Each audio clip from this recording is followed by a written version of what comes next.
my Robot Drone League website? Yes. Okay, cool. All right. Greetings, everyone. Dennis Courtney from Robot Drone League. And with me today, we have Mr. Ian Cruz, our head referee, and then also our referee ex officio extraordinaire, Mr. Kurt Ruppel. So we're excited to be with you today. And this session is officiating and refereeing the 2025 Challenge Moonbase. All right, so what we're going to do is I'm just going to lead you through a couple resources here where your teams or your volunteers rather can find what they need to know on competition day, right? And so there is a little bit of a test. It's not a stump the chump type test, but it's more about just getting you in there to open book. We want you to be able to find the answers that you're looking for. Plus, lean on us, right? Ian has practically built this whole field. Him and a dedicated team there at Streamworks have been working hard for the last several months. So he knows all the intricacies of the game. And he's probably the best one out of all of us to lean on for questions. Okay. So his email is Ian at streamworkseducation.org, correct? Okay, so again, the 2025 challenge Moonbase, if you've gone through the animation, and we're going to look at the challenge manual here momentarily, but you know that it was inspired by the NASA mission to Artemis. We're going back to the moon. I think that Artemis 2 is scheduled to be the first manned mission that's actually going to go around the moon, right? So this is going to be super cool to witness. We just had our judges session the other night, and we talked about, when the Apollo mission first went around the moon, 1964, 65, something like that. It was a Christmas Eve flight. And so, what a memorable moment that was in space exploration. And I think that our kids are going to have that same experience. And it'll be good that, especially with our regionals happening now, and the kids are being exposed to space exploration through the RDL game, Moonbase. So a lot of the same game elements and some of the same technology and STEM learning that you're going to see on Moonbase is the same thing that NASA is working towards every day. And just know that the next trip to the moon, we're going to stay. We're not going to come back and leave a bunch of stuff up there and leave for 50 years. We're going to actually stay. And there's going to be a lot of mining there. There's going to be a moon base. And so that's where the inspiration for this year's game came from. So if you go to our website at robotdroneleague.com, first thing you see is the animation. All right. So for our junior partners, we don't want to leave you guys out either. But if you just go over to the junior side right here, you'll see an animation that's very similar. It is not the same. Everything's pretty much cut in half when it comes to game time challenge. The level of difficulty is a lot easier, obviously. Plus those game elements that we give those teams a little bit more help. That's our elementary grade level. They have Velcro and they have magnets on the game pieces because a lot of their robots do not have the claws. But the more intense game, and probably the one that requires the most volunteers, is going to be our senior level game, right? So again, welcome to look at the animation, which is really going to help you to understand the game. But I want to take you over to the actual team resources real quick. And if you look down here, what we need you to pay attention to as a volunteer and an official and a referee is our game manual. So Cindy Nicodem has spent a lot of time putting this team resources page together.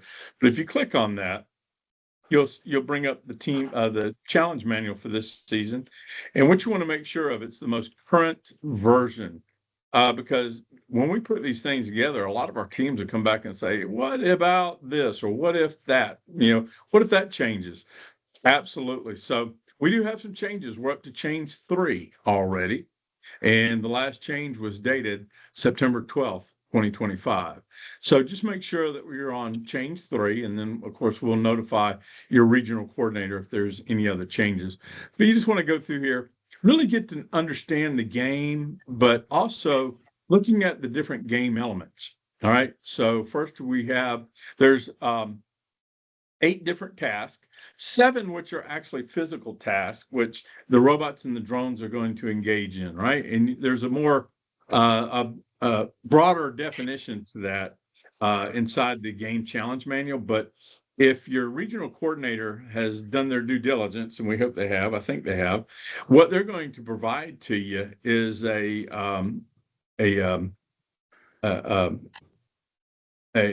shortened, a condensed version of a training manual specifically for officials, right?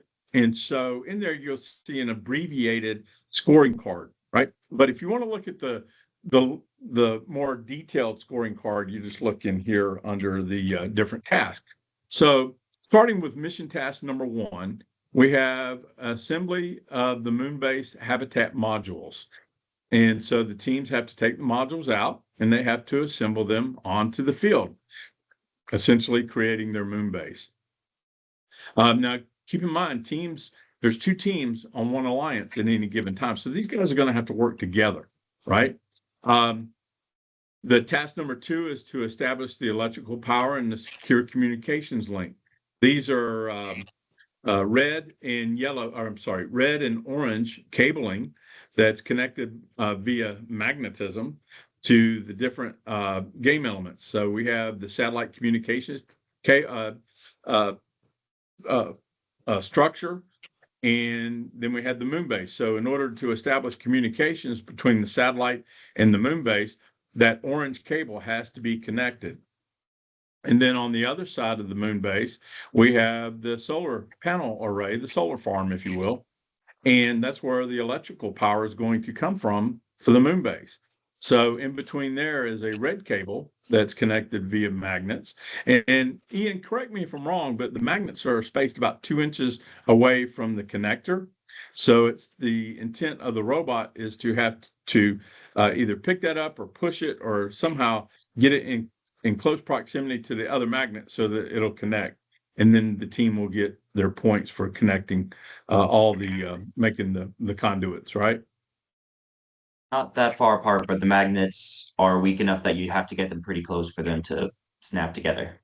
Okay. So is it an inch, do you think, or? It's not a lot. It's probably closer to a half inch, but they So are. it's really close. Okay. But Okay. you do have to get them pretty close in the general area for them to snap together. Okay. So it's not an automatic. You got to either pick them up or push them, right? Yep. Okay. All right. So, and then we have the aerial survey and exploration site marking.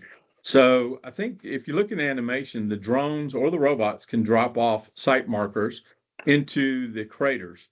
What that represents is, when we're looking for natural resources on the lunar surface, say, for example, ice or different minerals like moon rock, we want the drones. The drones are going to perform a really important function of doing survey because there's all kinds of different mineral deposits on the moon. So in essence, the drone or the robot can drop off these site markers, but the other part of the points accumulation is the drones have to fly that survey route, right? They have to fly a specific pattern. So make sure you're paying attention to what the drones are doing. A good point here to iterate, and I know Kurt would probably back me up on this one, is when the teams are trying to accomplish a task, normally you have a CEO at your station, at your drive station. I think it's important that as we're coaching our teams is to make sure that your teams are not only communicating with each other, but communicating with the officials. Because please keep in mind that these officials are volunteers. And yeah, they may, and I'm talking to you guys, you may have looked at the animation, you may have looked at the challenge guide, and you may have talked to me for 5 minutes, and then you may have talked to Ian for 5 minutes or Kurt, etc. But there is no better teacher than experience, right? So some of you are going to come in and you've never had this experience. You're going to leave the day with 2 things. You're going to have a lot of fun, and you're going to get the best you ever had. It's going to be a lot of fun, right? You're going to be wore out. But we encourage the kids to talk to us as officials we want to hear what task are they going for, right? Be vocal about it, and ask them, because sometimes you're looking at the score sheet and it looks kind of like it can get a little overwhelming and complicated, even for the volunteer. If you try, I mean, 10 minutes seems like an eternity, but it actually goes by super, super fast, especially that first minute, which is autonomous. All right. Kurt, do you want to add anything to that? I'm sure you got some really good pointers. You've been doing this a while. Yeah, I just want to, restate what you just said about communicating with the officials, because particularly with drones and robots going at the same time, it's really hard to know what's going on, and to follow both machines at the same time. So to let the official know what he should be looking for, because we hate to miss giving points because we didn't see it, because we didn't, we're looking at something else and we weren't being communicated with. Right. That's right. Thank you, Kurt. Mm-hmm. Ian, do you have any? You've been with these games for quite a while, and you've been the captain of a robotics team at the World Championships of Underwater Robotics, and did very well, I might add. Do you have anything to add to for the officials to be on the lookout for? No, but just to make sure they communicate, because there's not a worse feeling than realizing you didn't communicate with the judge that you did not about scoring points. Right. Yeah, because some kids, and that's a good point too, is some kids are, yeah, I mean, a lot of these kids are going to be new, right? And so they're not familiar with the game, and they might be a little shy, and they're afraid of you. They're afraid of because, and it's not that we're trying to be intimidating, but we are trying to be official. And this is a competition, and our referees and our officials have striped shirts on, right? So you will be wearing the same, and that's an authoritative position, right? And so, but at the same time, we're trying to teach these kids, and we want them to have a good time. We're not trying to bring out the scare tactics, right? Um, but that's a good point. Is some of these kids are shy, and sometimes you might have to pull it out of them. Maybe joke around, tell them the joke of the day or something. How do you catch a RDL team CEO? Something like that. I don't know. Just come up with something clever and innovative, just to kind of break the ice with them. I think that's important too. Again, we're there to have fun, right? Because the whole part of competition on competition day is a culmination of the hard work that the kids have been putting in for the past 2 to 3 months. My idea, and everybody has their own perspective and their own approach to this. But my idea is that the competition day should be a party. It should be a culmination of a celebration of all the wonderful things they put together. But on that note, we need to balance that out with fair play and fair competition, and you guys are going to help bring that. Okay. Sometimes it's good to we got to follow the rules, right? It's got to be fair. Continuing on, we've got the sensor and the tool deployment. Ian, you want to go over that real quick? So for the sensor and the tool deployment, what you do is you take out to a space drill and a mass spectrometer and deploy them into the craters. Let me remind myself of the exact points, but you simply take them out and place them in the crater for with precision of the Alliance craters, and these are blind to the pilot, so they have to make sure they use their cameras. They cannot physically see the craters themselves. All right. Very cool. Um, so you talked about the mass spectrometer, the space drill.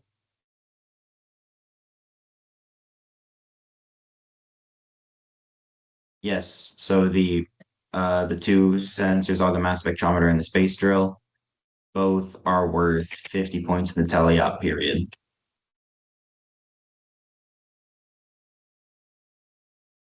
Autonomous. and 200 points in the autonomous period. Very cool. All right. What can you tell us about the crater mining and lunar cavern exploration? So for the crater mining and lunar cavern excavation, what teams are going to be wanting to do is to remove ice, titanium, and helium. So they will be taking out these ice chunks from the craters along with titanium moon rocks, with all of which have different point values. The titanium moon rocks and the ice are retrieved by robot, and the helium is retrieved, or I think can only be retrieved by drone. Teams also have the opportunity to score gold, which is inside the lunar cavern, probably the hardest one to get to. And yeah, if they fill up the fill all the way up to the fill lines of their containers in the back of the driving area, they get a bonus 500 points. Cool. All right. And sorry you're still on the hook, but mission task number 6, the Lunar Gateway spacecraft. You sent me some pictures of the landing docks, right? And can you explain that whole mission to us? Okay, so the first part is drones must perform a visual inspection of the solar panels to see if there are any damaged. That's worth a good 100 points in teleop and 200 in autonomous. And teams also have to successfully land on the spacecraft and have to stop all motors for a minimum of 5 seconds. This gives them 50 points in teleop, 300 in autonomous, but they can only dock a maximum of 5 times in a match. They also can encrypt a microchip in order to turn on the satellite on the ground for communication. So they have to fly the computer chip up to the module and land it there for approximately 30 seconds. Lastly, they have to use the emergency supply pods. They have to activate them to get H2O and medical supplies by flying in close proximity to the sensor. Um, they have there are 20 ping or emergency supply pods per alliance, each one worth about 100 points. Very cool. How's it coming along there with the testing at Streamworks for the Lunar Gateway spacecraft? I think it's going really well. We have the majority of it is done. It's just some final assembly that needs to take place. Okay. What's the color scheme for the lights on the LiDAR sensors for the landing pads? I believe it is green. I know it's green and red, and I think it's yellow for the waiting process. Is that during the encryption of the microchip? Yeah, I think so. I think so. Okay. Okay. We'll need to verify that, right? We will. Okay. All right. Anything else about the Lunar Gateway spacecraft that has been assembled? It looks from the modules that I've seen, I've not seen the completed spacecraft yet, but from what I've been told, it's amazing. A lot of hard work went into it. It's an artistic masterpiece, from what I understand. Um, but moving on, we're almost there. So we're at mission task number 7. Mission task number 7 is something that's been with us from the very beginning in RDL. When I first saw RDL at Florida Atlantic University at Tech Garage, I noticed that students were instructed to go and fly over a display screen and answer a STEM question. And I thought, how clever is that, that we're incorporating STEM questions into a robotics game? I'd never seen that before at any other robotics initiative. So I've always insisted that we keep the STEM questions there, and same for Moonbase this year. The STEM questions will be relevant to space exploration, and then also to Earth and space science. There's a lot of cool stuff, mineral-wise, that's going on the moon that we think the kids would need to know. Ian, can you explain that a little bit? I've got Cody calling in real quick. I need to answer this. Absolutely. So for the STEM questions, teams are going to be asked to answer a maximum of 5 questions per match. The first question is during the autonomous period. And that will be worth 500 points, with the other 4 questions worth 100 points each. So yeah, that's about it. They have to go to the display monitors, which are located behind one of the mountain blockers in front of one of the craters. And I think that's it for the STEM questions.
Okay, what'd I miss? I just explained the STEM questions. Okay. You didn't move on to in-game flag? No, I did not, but I can. Okay, you want to do it? Go for it. Sure.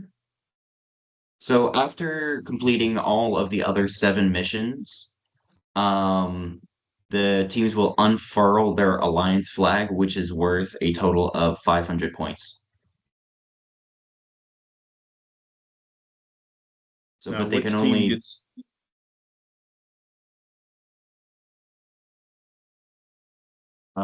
so it's only if one alliance gets all of the tasks done, not one individual team. Correct. And it's the first team to complete all, or the first alliance, I should say, to complete all 7 tasks. Have you ever seen anyone? This question is for Kurt and Ian. In last year's nationals, did we have any team that completed all of the tasks? I don't think anyone did. I don't remember.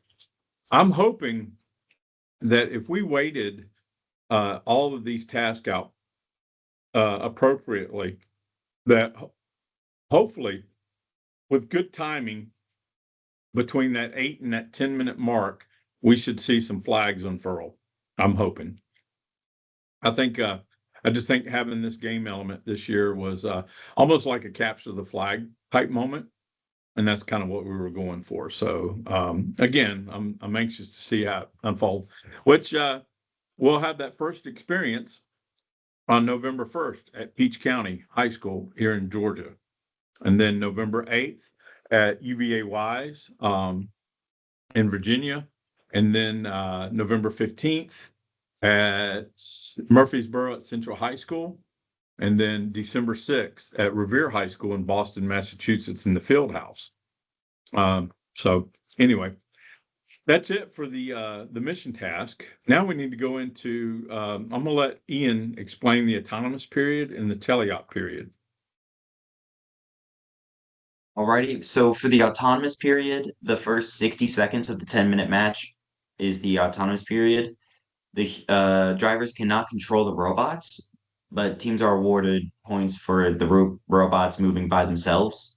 So what they're going to have to do is they're going to have to program the robot's movement ahead of time, and then it will play out during the match. Robots and drones also won't be reset during this period, so the referees in the field won't pick up a robot and put it back in the starting position if it falls over or gets stuck. And completing the tasks autonomously does give the teams additional points. And for the teleop period, after the first 60 seconds, the remaining 9 minutes are for the humans and or drivers to pilot the robots. So yes, humans will be driving it. Teams will not be able to use autonomous for additional points during the teleop. So if they say use an autonomous program to place one of the biospheres out into the field, but it's after the initial autonomous period, they will just get teleop points for it and not autonomous points. Right. Good. I Good think job, that man. about covers it. Okay. Yep. Perfect. So what you're saying is, it looks like a lot of these points here, basically I can double all of my points in that first 1 minute, right? So taking sir. advantage of the autonomous period is highly recommended. If you look on here, let's see, I think I'm on what page is this? I'm just kind of scrolling through page 13. So let's just take, for instance, establishing electrical power and securing the communications link. Now, remember, you only have 1 minute. So you're not going to be able to do mission task number 2 unless you have the Moonbase assembled, correct? So here's where I think it's going to get really interesting to see our alliance teams, our alliance partners work together in a collaborative effort to try to get the Moonbase assembled. Granted, you can only have one robot, like Ian said, you can only have one robot and one drone per team active during that 1 minute. You cannot swap out robots until after the 1 minute autonomous period has expired. And then the swapping out of robots only if it's simultaneous, meaning that you can't have more than 2 robots, terrestrials per team on the field at one time, or more than 2 drones per team on the field at the same time.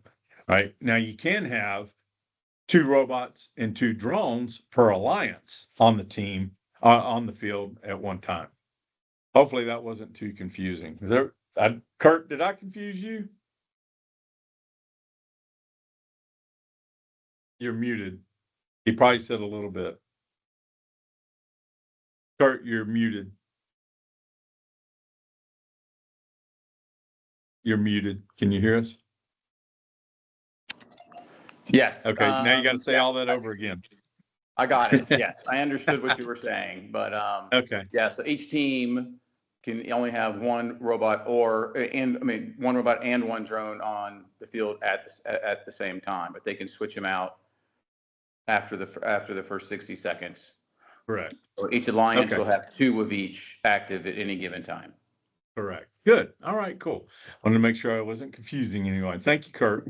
All right, but here's something really important too, that you look at mission task number 2, establishing electrical power and secure communications link.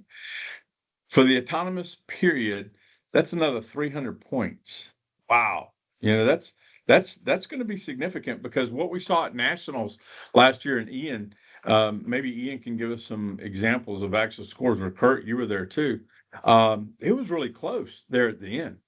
I mean, we had teams that were within 20 points of each other. That was the difference between first and second place. So every point matters. So just keep that in mind as you're going through this and watching these kids. So again, your job as the official, sometimes I lose track of who I'm talking to. I think I'm coaching kids here, right? But I'm actually trying to coach officials. Um, every point matters. So just making sure that those kids get the points that they earned, right? Which I do want to talk about. I think we're okay. I think everybody gets the gist of autonomous now and teleop, and then of course just the different tasks, which is a lot. And some are easy, some are low hanging fruit, some are going to be a little bit more difficult, and that's by design, right? All with science, technology, engineering, and math in mind. And we want to inspire. But one thing as an official that I would say is a couple really important things. And I'm going to open it up for questions and from our panel here of Ian and Kurt is to think about your score sheets, right? So we got score sheets that each one of you are going to have. Now we've played around in the past with digital computers and having tablets to where you could just do finger punches for the different scores, and they work. But the problem was sometimes you might lose connection, or you might have a little slip of the finger and it goes into the other block, or it hits too many times, right? We have determined that there's there's no more better accuracy than pencil and paper. And so we will give you a paper copy of the score sheet. And we'll go over that with you too to show you how to score that. But all your job is to make sure that you put the appropriate scores on there, what tasks they accomplished, and then also you want to talk to that team captain before they depart the field area. You want to make sure that that field captain signs their score sheet or gives it their initials. And once you've done that, your job is done for that match. You just need to make sure that you turn it over to the head official, which will be Ian in most cases. And he's going to take all four of those score sheets because each team gets a score sheet per match, right? He's going to take those four score sheets over to the scorekeeper at the officials table, and then she's going to enter those scores in. And once she hits sends, he or she hits sends, it's official. There is no more contesting. Now, you might get a coach that'll ask questions. That's okay. We will have a designated area for questions. What we respectfully request is that the CEO of the team, which is a student, are the ones asking those questions. Now, if you get a overly involved coach or a parent that's pretty relentless about asking those questions, you can direct them to the competition director or the regional coordinator or myself if I'm there. Okay. But and Ian knows this. He knows automatically that if let's just say conversations get a little spicy, he knows exactly who to turn to, right? So, and that's not your job. That's not your job. Is yeah, it is competition. There's some emotion that goes on, right? And that's to be expected, because these guys have worked really, really hard to be here this day, and we want to make sure that they get their money's worth, right? But we'll be respectful and we'll do it gracious and we'll be professional about it. The last thing I'll share with you is that safety. Let's hit safety. Okay, everybody wears safety glasses. We will have safety glasses for you when you come to the competition. Make sure you have closed-toed shoes on, and we'll make sure you get the proper PPE, especially if you're inside the field inside the cage. But normally that's a reserved position for our lead official, which would, in this case would be Ian. He might be accompanied by an assistant like Kurt, because sometimes you have to have two officials, one on each side of the field. We do have certain instances where, like a drone rescue, if a drone flies and it lands upside down and we can't get it off the field, we don't want to step on it. We don't want the robots to damage some of these drones. This equipment can be pretty expensive, right? So we want to make sure that we pick those up. So you will see officials inside the cage, but they will have the PPE on. Same thing for you. If you're on the outside of the cage, we ask that you wear safety glasses. Please don't show up with flip-flops on, that kind of stuff, right? If you have long hair, dangling jewelry, we ask you secure that underneath your shirt or a ponytail, because we have had drones that spin up and they will get caught in hair, right? And it takes a little bit of it makes a little bit of an ordeal to get those motors free of human hair. But the other thing I'll talk about is the penalties, right?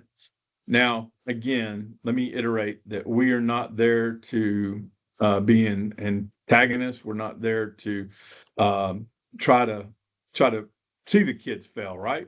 They're going to have a hard enough day as it is, especially if their robots and drones are giving them fits. These are mechanical machines that are not designed to do well all day long. So you will see some crashes. You'll see, you know, parts flying and just it'll be fun to watch, kind of like anyway. But at the same time, it's a little frustrating, especially for the kids. But on the instance of penalties, we kind of do need to talk about it, because in certain instances you'll see flagrant penalties, and if you're suspect of that, like I'll give you an example. We saw students that were walking on the sides of the field and communicating back to their alliance team members about certain things, certain positions of certain game elements or STEM questions or etc. So that kind of stuff, kind of breaks the spirit of the competition, and we don't want to see that. We just mention them, give them a warning. If it continues, maybe you get the regional coordinator or myself involved, tournament director. Make sure you're communicating that with your head official. And then, hopefully it doesn't turn in. Normally we don't have, these aren't a big ordeal, but sometimes, have we ever had a red card? I don't remember a red card in a long time, right? But they are there in the event that they're needed. And let me explain what a red card is. A red card is nothing more than a flagrant violation, especially for safety, right? And that could be classified. Now, what I would classify as a flagrant foul would be a team that intentionally crashed their drone into another team's drone or robot. That would be a flagrant red flag. If it's accidental, that's an accident. But don't be afraid to call safety out, because we don't want anyone to get hurt. And if it means a red flag, then we might hurt somebody's feelings, and that's okay. I'd rather hurt their feelings than have to send them to the emergency room or whatever with with cuts from a drone or something like that. Okay.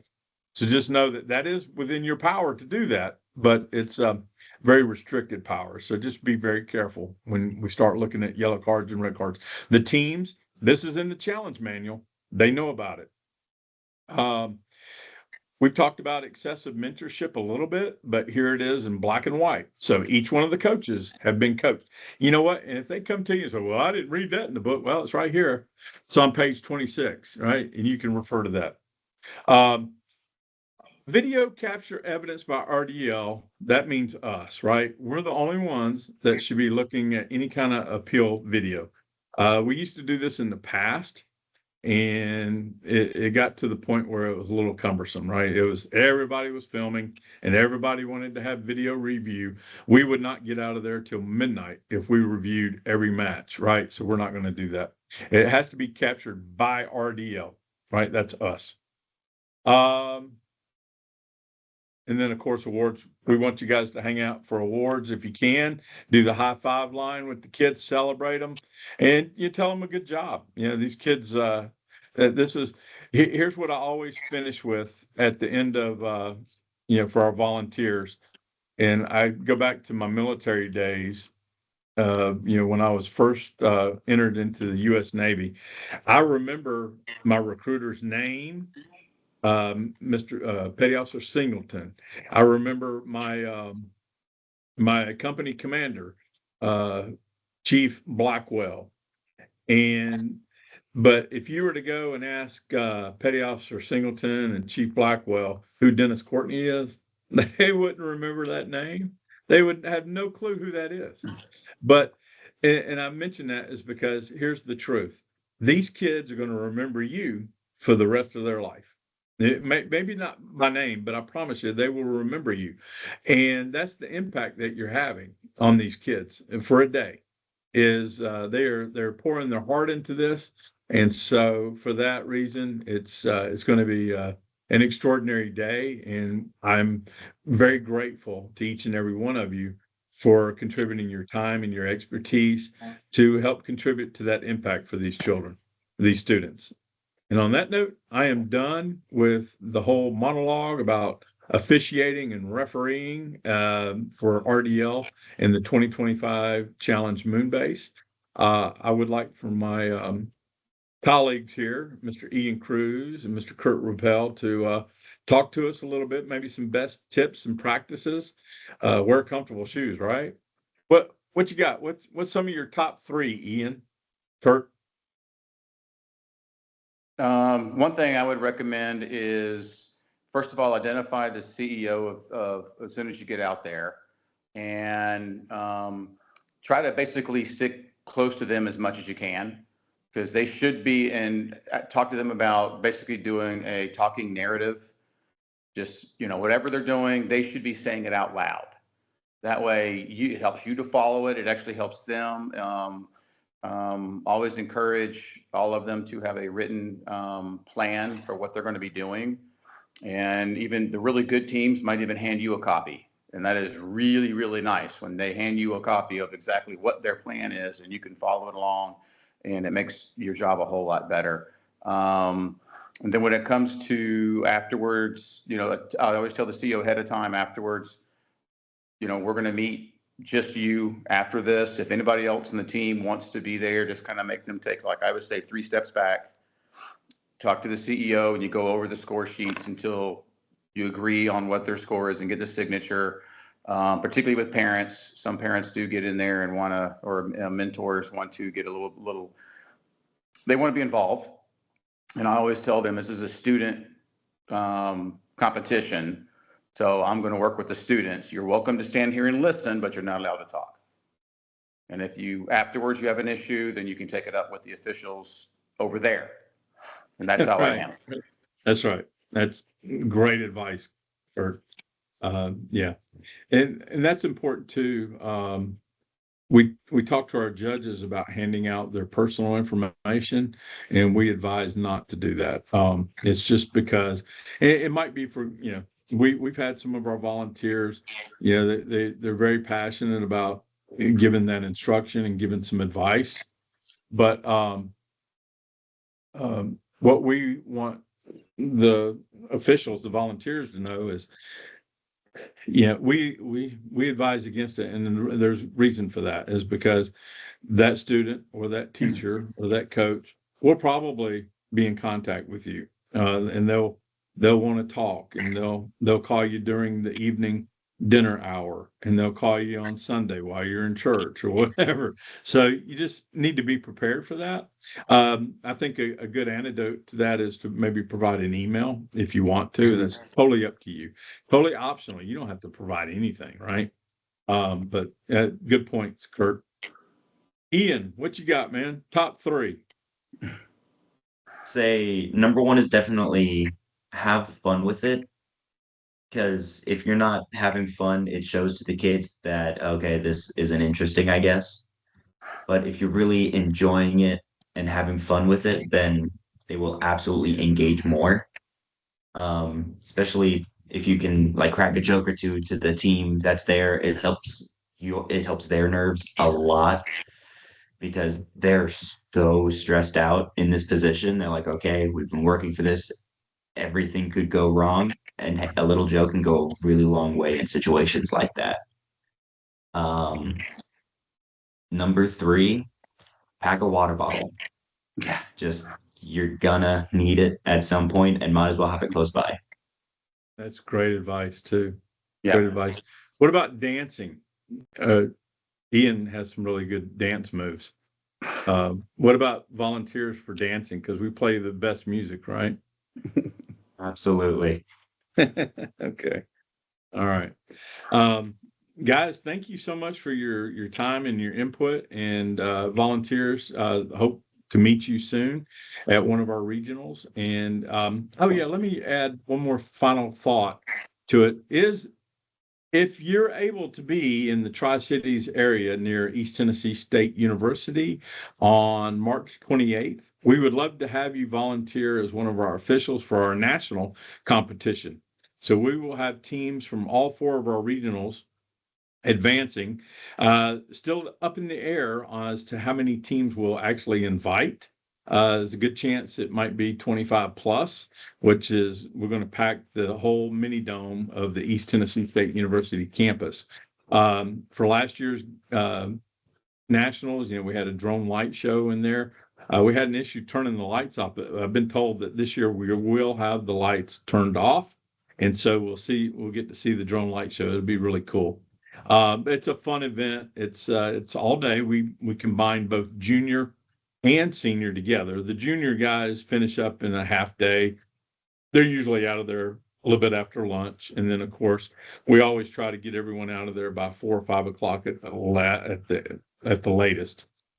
And so March 28th of 2026, they're in Johnson City, Tennessee, at East Tennessee State University. If you can be over there, we'd love to have you. We'll buy you a T-shirt and get you a Chick-fil-A sandwich, and let you do the chicken dance with Ian. Right. So, thank you guys. We appreciate you, and see you at a regional soon. Bye.